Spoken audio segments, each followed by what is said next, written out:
The only way God could reconcile himself to a broken, messed up humanity was to sacrifice his rights that the God of the universe is entitled to for the sake of reconciling that which he loves. He became that which he loves. And so let's just think for a minute, how might you apply this in your life right now? What if we ask the question, friends, where are you holding on to some right that you're justified in holding on to? I mean, it's yours. You're rightfully entitled to something in your life, but what right are you holding on to? Because Paul says here in Philippians, he says, we need to have the same mindset. We need to think about our rights just like Christ Jesus did. We need to have the same mindset of Jesus, which says, I'm entitled to certain things, but there are bigger things at stake, so I'm going to give up what I'm entitled for, even if it costs me. Where are you holding on to your rights?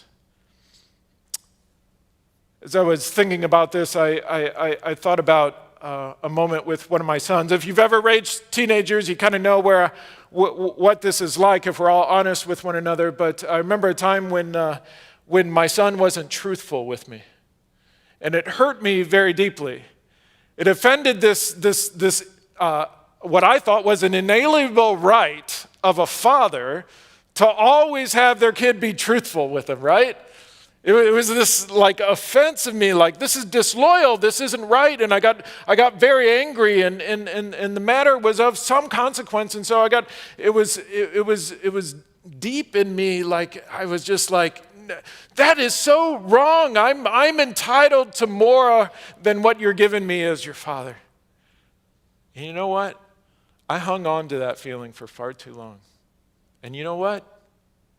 I couldn't get reconciled with my kid until I gave up what I was entitled to.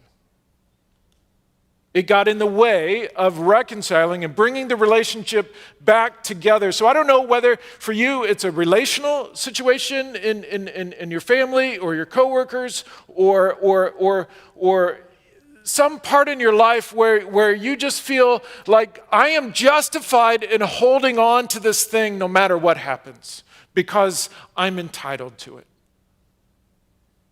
In the mindset of Christ Jesus, who is entitled to everything under the sun in the universe and any other suns we haven't discovered yet, he's entitled to all of that. And you know what he did? He gave it up.